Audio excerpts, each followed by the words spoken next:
Breaking down over a 40-hour work week. Let's have a look. Hello everyone, Florian here and welcome to another episode of Heise Says. Grab your hashtag not sponsored cheap coffee, and I thought we'd have a look at a TikTok video about a young lady who is just, well, it looks like she's a bit burned out and just overworking 40 hours a week. And I thought, we can all laugh at that because many of us are bitter old bastards that would love just a 40-hour week. But I thought there's a little bit more we can actually pull apart in what she's saying here. Like some things that I'm surprised she hasn't dealt with. So let's turn that audio on. Let's see if this works. My rent is $16.60. So I work for a two-bedroom apartment. We'll start Why again. is it that I have to work 40 hours a week just so I can have a place to live? Okay, now she could be living, and I think she's living somewhere too expensive. So we could be seeing someone who's come out of maybe sharing a space, maybe a relationship that's broken down, and now realize, well, you can't afford it. Because look at what she has.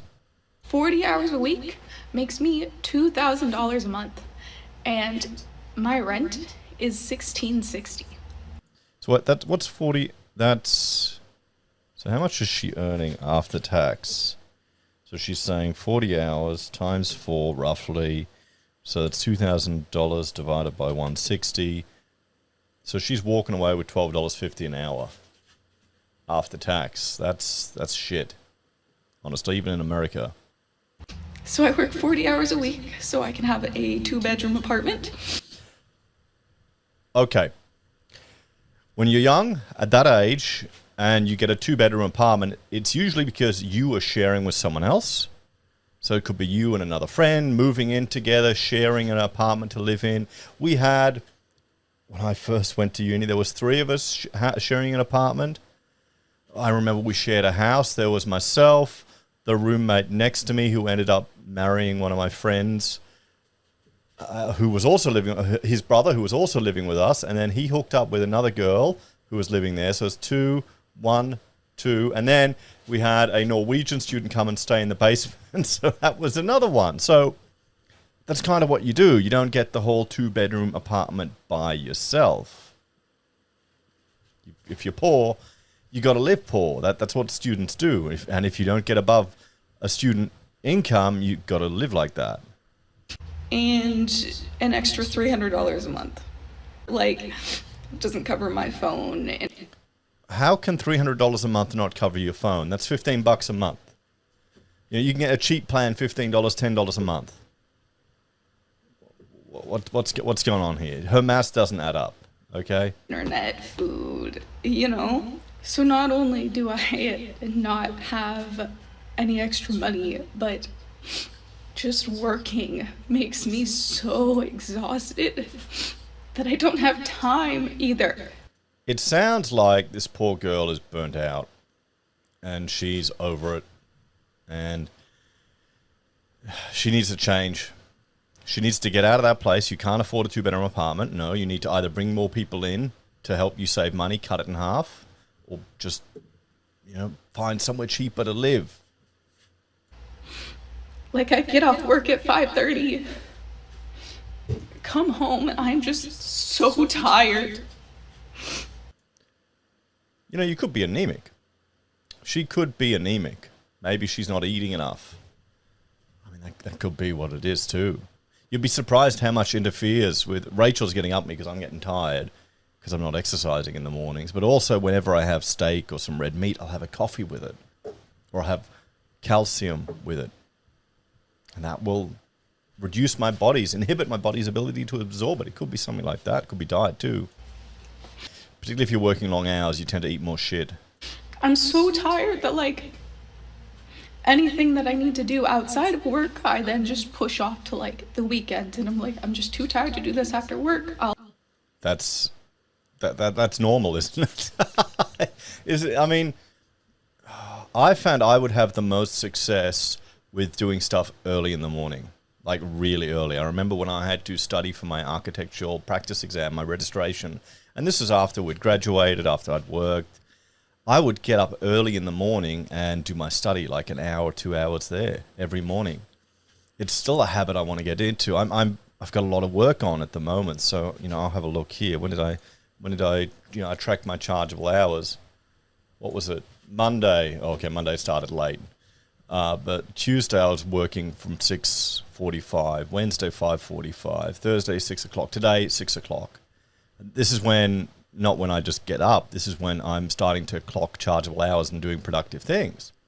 So I try and get up as early as I can to get that productive time in. And now I'm in here, I went home, had breakfast, come back to the office, sent some emails, did a bit of work, and I'm taking a break. And this is my YouTube. It's me having a break, guys. So I think she just hasn't got that work-life balance out. And it's also harder if you're single.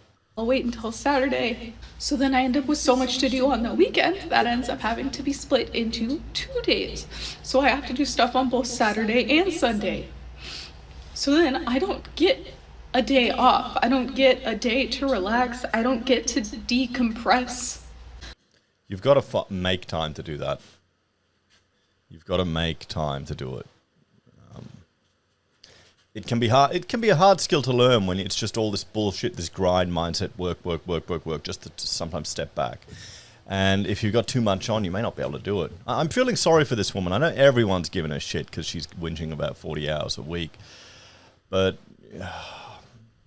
if she's single in that place by herself, that's going to make it harder too when you don't have someone else who has your back.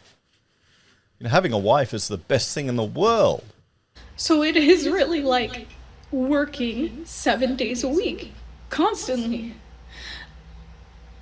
And I don't want to do that anymore, right? Like, I don't care how poor and miserable I would have to be, but I literally can't have a place to live without this. She needs to change where she's living. She's living beyond her means. She doesn't need a 2-bedroom apartment.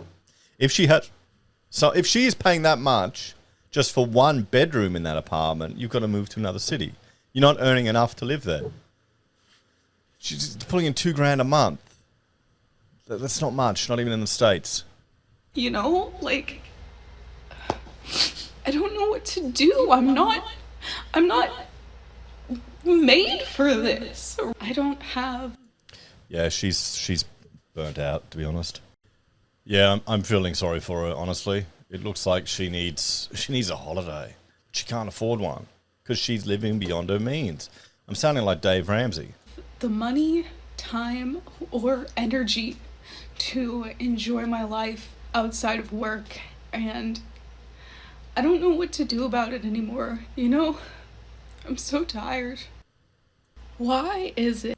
So, let's have a bit of a chat about this one, eh, guys? Now, I know everyone's making fun of her. I feel sorry for her. She's obviously burnt out. She's living beyond her means. She's stuck, or she feels like she's stuck. The first thing to do is look at all your finances, reduce your costs, get out of that place. Find somewhere that's cheaper to live, rent a room somewhere. And reduce the money that's slipping out of your hands so you can get a job where you only need to work 4 days a week. You don't need money to be happy and to be relaxed and to be stress-free. You need time. And often you can work a shitload of hours and still be relaxed because you can control your time. And that's the secret. I was talking to a mate. He works in the medical profession. He's just working 4 days a week, A lot of them doing that game. Lazy bastards. Could be why the shares in his company ain't doing so well. But the point is, it's about having flexibility. And sometimes that's working your way up to a point where you can demand that, or that's just reducing the quality of your life to a level that you're comfortable with, but you don't need to. Because she's just pissing her money away on an apartment. Doesn't need it. Maybe this is a lesson she should learn. What do you reckon, everyone? Let me know your thoughts and opinions on this one, and I'll see you in the next episode of Heise Says. Bye for now.